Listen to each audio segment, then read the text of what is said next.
and the First Peoples Radio presents Amplifying Voices, a project which aims to preserve, promote, and revitalize Indigenous languages and cultures.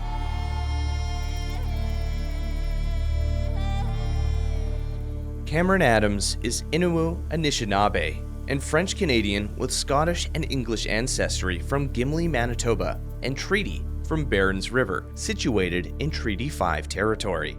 For the last decade, Cameron has been learning about his ancestral roots and language.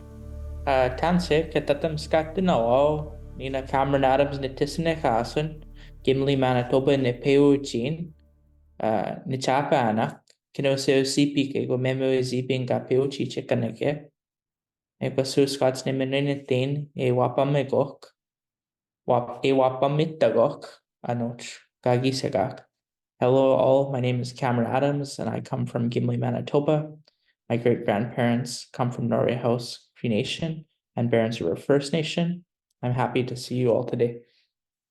I first want to start off by talking a little bit about my own journey and who I am and where I come from. So growing up, I was raised in a small town north of Winnipeg, Gimli, Manitoba.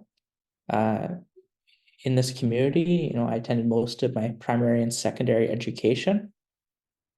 And it was here where I started learning about my own Indigenous identity and where I came from in late middle school and early high school. As part of this, I was able to learn in high school about Indian residential schools and different systemic barriers and circumstances that prevented language acquisition, but also intergenerational language transmission through my family from my great-grandparents onward. It was in high school as well, after learning from an elder named Florence Painter, that they held on to their language in residential school and that they've since gone on to teach their language for their career, that this inspired me to go on and try to find out which language my family spoke. Eventually learning that my great-grandmother grew up speaking Swampy Cree, a subdialect of the Cree continuum from north central Manitoba. My family, supported me in my early steps of language learning, which included making a lot of mistakes, buying some dictionaries and really trying to put myself out there that I was wanting to learn my great-grandmother's language. Part of that consisted of a lot of self-study, which took perseverance, but also it was, I guess, rather lonely at the start because I didn't have a network or a community that could directly support me as mother tongue speakers. Eventually, I turned to Facebook and utilized a Facebook page called #CreeSimonSays, with an educator named Simon Bird, who would post every day in Cree on this Facebook page. Simon and his page proved to be very successful in helping me stay engaged with my early learning of the language. And with that, I was able to always reach out. And if I had any questions, I could always ask in the group. For this, I'm forever grateful because it allowed me to reach out, but also people would meet me where I was at. And this, encouraged me to continue learning.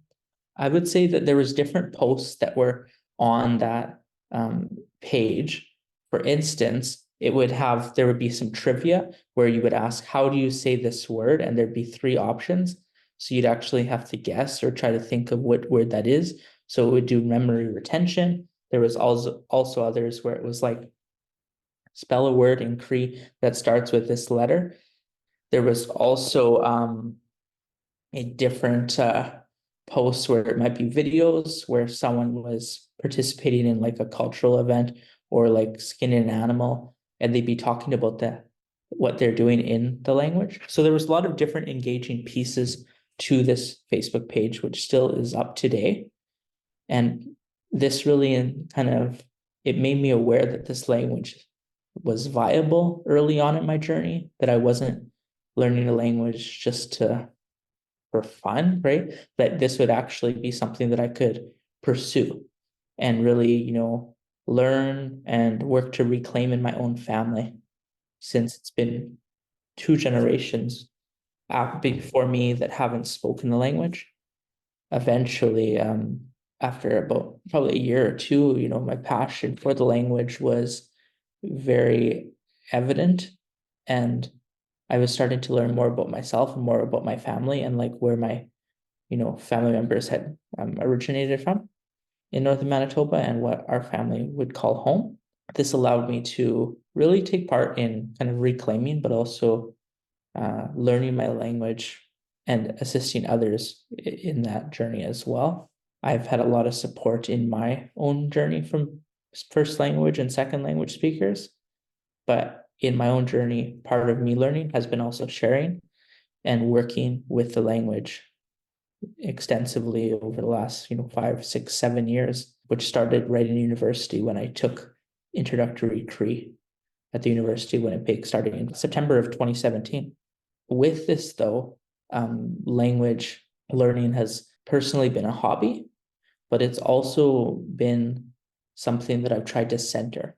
After taking a couple courses at the University of Winnipeg, I worked on a Swampy Cree language app, which I launched a few years ago. I also have worked collaboratively on different projects with different organizations that have allowed me to work and gain skills in the field of transcription, from oral stories and kind of videos to written Cree.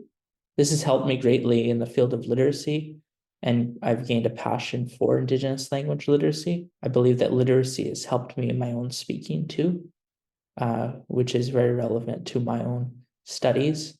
Subsequent to, being in university for a couple of years, I transferred into the Faculty of Education to pursue an integrated Bachelor of Arts in History and Indigenous Languages and a Bachelor of Education in History and Indigenous Studies. My own journey in that was to one day become a Swampy Cree language teacher and share the language that I had trouble learning when I started several years ago. So I'm familiar with some interpretation and translation. I've done some research on that.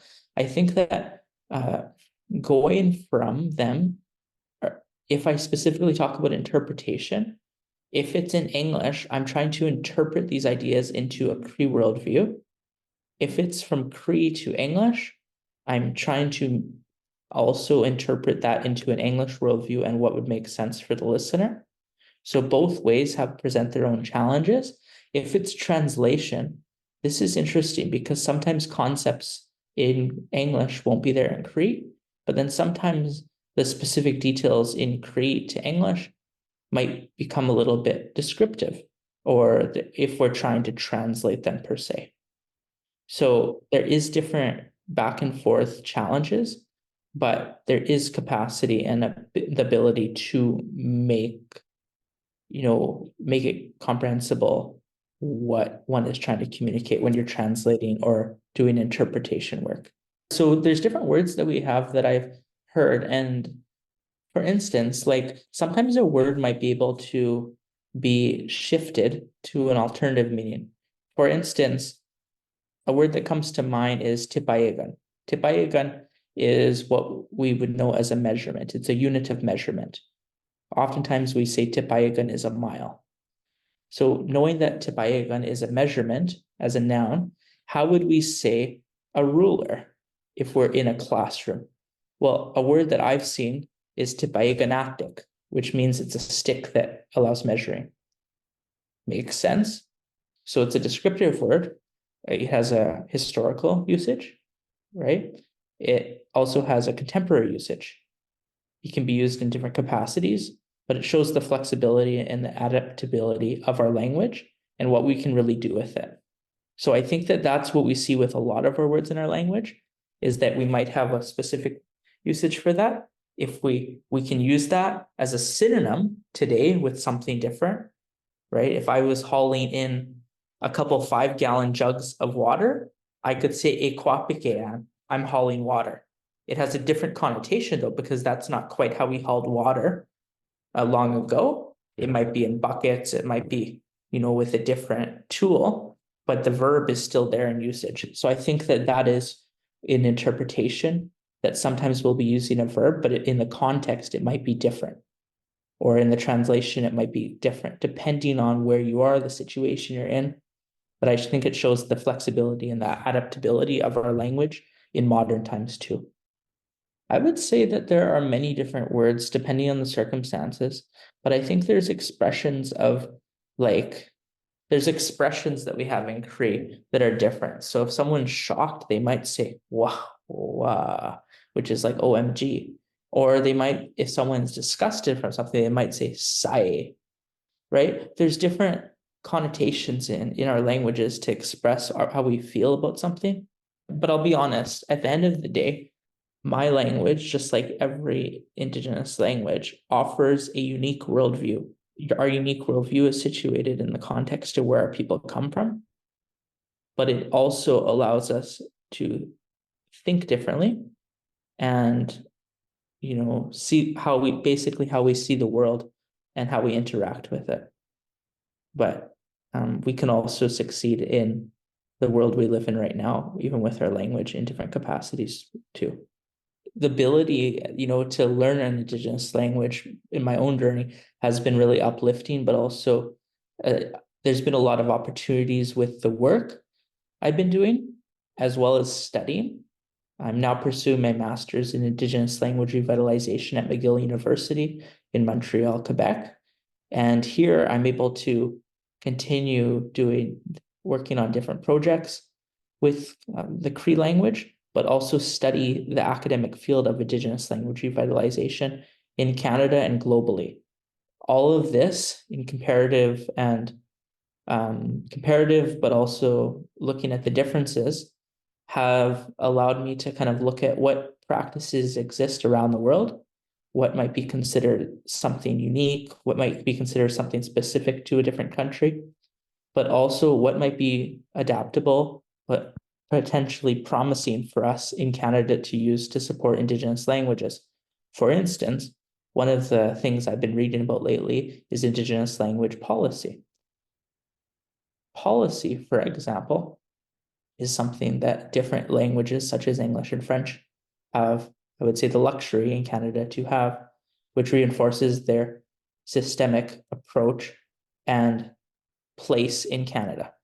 What this does is guarantees services and access to the language wherever you go in Canada by jurisdiction.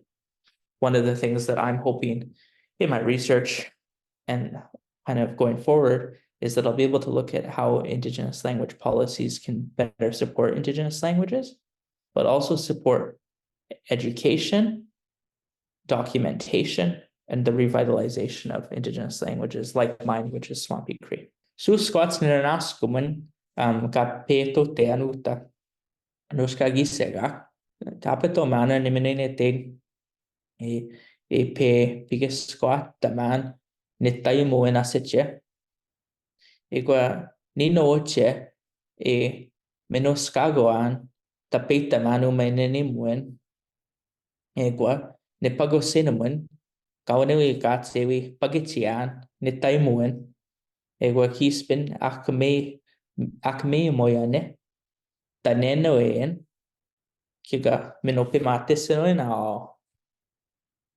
So all I said is that I'm really grateful to be here. I'm also grateful to be hearing my language and having the chance to speak it. And I hope that we will not lose our language and that we can have it persevere.